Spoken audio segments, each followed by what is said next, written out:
Olá, eu sou Renata Giardini, sou fonoaudióloga, sou psicopedagoga, também sou mestre e doutora em pediatria.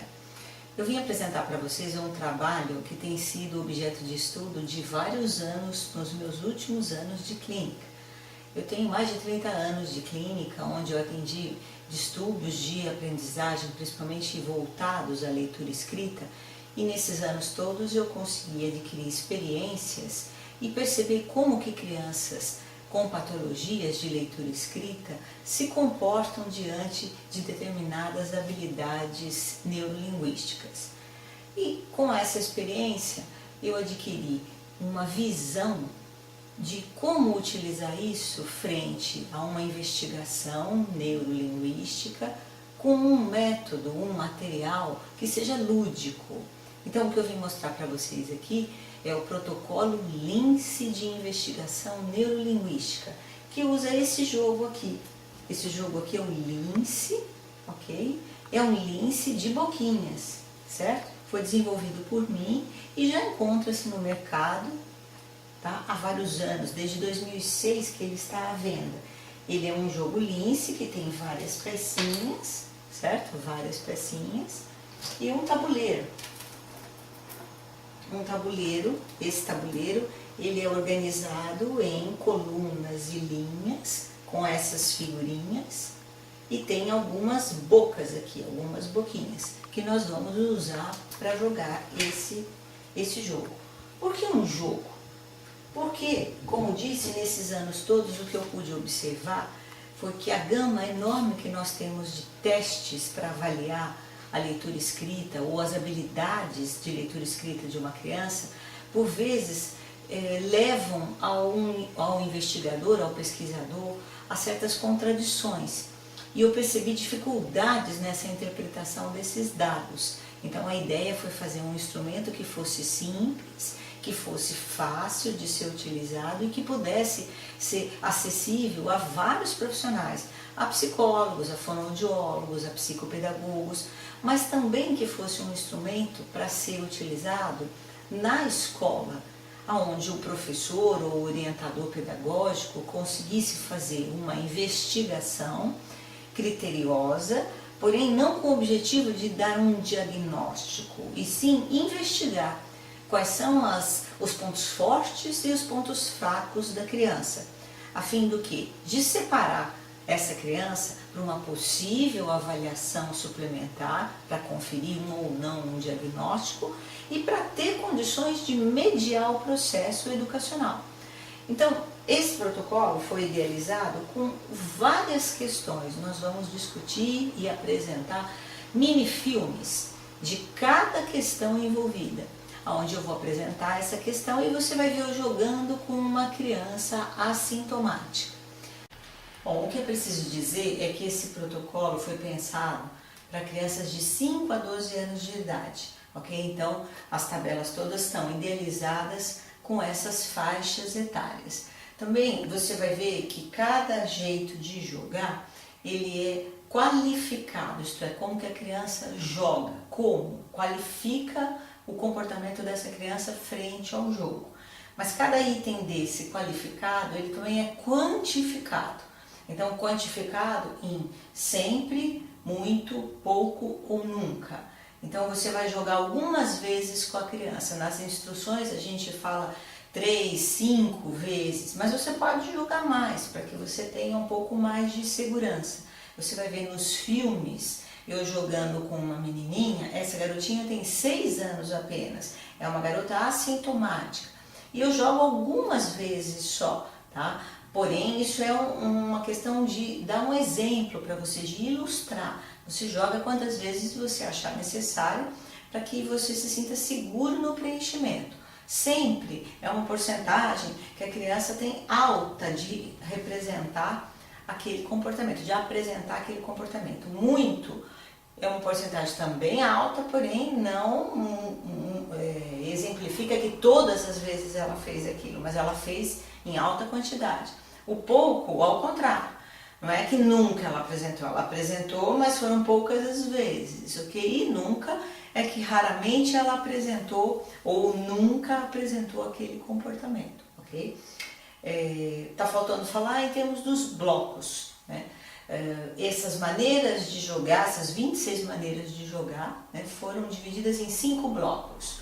Então, blocos que medem as habilidades fonológicas, um bloco que mede as habilidades visoespaciais, outro que mede habilidades cognitivas, outro que mede habilidades de leitura e escrita e o outro que mede habilidades,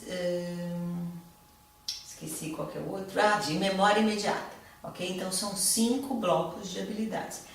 Você vai alimentar essas tabelas e você vai ter as tendências, ok? Conforme você vai mexendo com o protocolo, você vai entendendo como é que isso funciona, ok? Bom, como eu ia dizendo, por se tratar de um instrumento lúdico, é fundamental que primeiro você faça um vínculo com a criança que você estará usando esse instrumento e que você mostre para ela que nós vamos fazer um jogo. E você vai jogar com ela, item por item, de várias maneiras. Provavelmente a criança já conhece um lince e ela vai intuir facilmente o que é para fazer, na forma mais simples possível, que é a primeira que nós vamos ver daqui a pouco.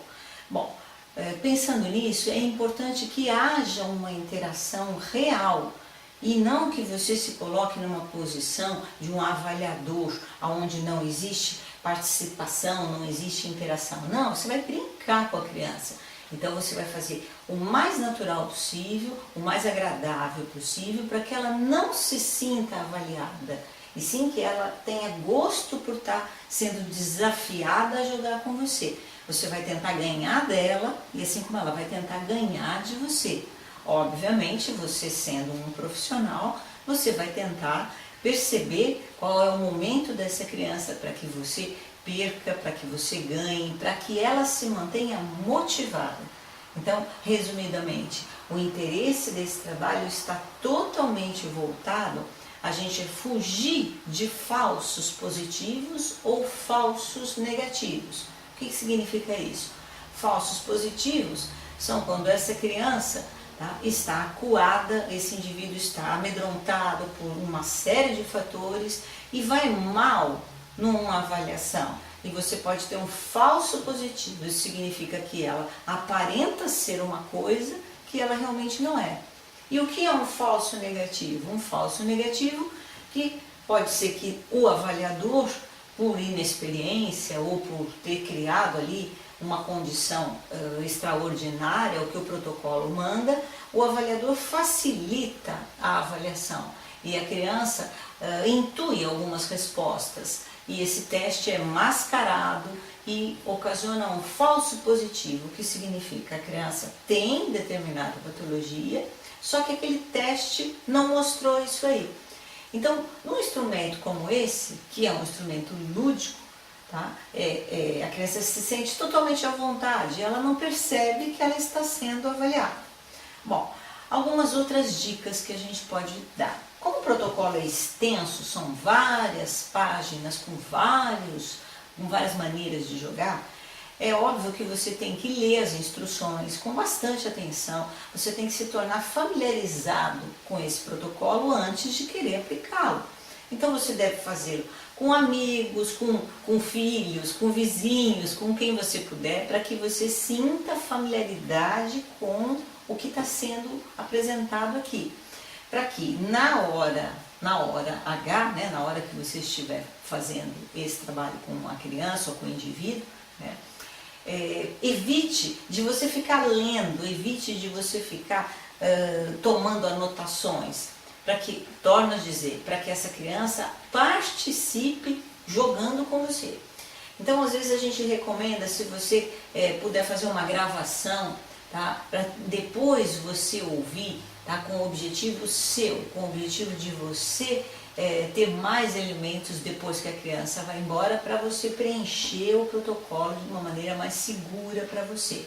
É óbvio que se você for fazer gravações com imagens, é preciso que você tenha autorização da família para poder usar essas imagens, nem que seja somente para você, tomando todo o cuidado com as questões éticas aí. Torno a dizer, a ideia não é conferir diagnósticos, e sim dar condições, de tendências, como você vai ver na tabela, né, com os resultados que você alimenta essa tabela, você vai ter tendências dessa criança ser assintomática. O que quer dizer isso? Que ela não tem nada, tá? Ela está dentro do processo de aprendizagem. Ou ela ter tendências de ter uma patologia como a dislexia. Tá? Então você vai ver aí porcentagens dessa tendência. Você vai ver tendências dela apresentar um transtorno do déficit da atenção e hiperatividade. Você vai ter tendências de ela apresentar uma deficiência intelectual. Ou você vai ter, por exemplo, alterações que não configuram nenhuma dessas 3 patologias que eu citei. Porém, não se trata de uma criança assintomática. Isto é, uma criança normal, que está tendo um desenvolvimento normal. Alguma coisa ela tem. E aí a gente vai chamar essa criança de criança com uma dificuldade simples de aprendizagem, que não se configura como patologia. Qual que é a ideia disso? Retomando e novamente afirmando isso. É você ter condições de realmente as tendências altas, você encaminhar para uma avaliação especializada, ok? Então você com o protocolo vai detectar as áreas falhas dessa criança para fazer uma mediação mais adequada. Tudo bem? Vamos lá então? Então valeu!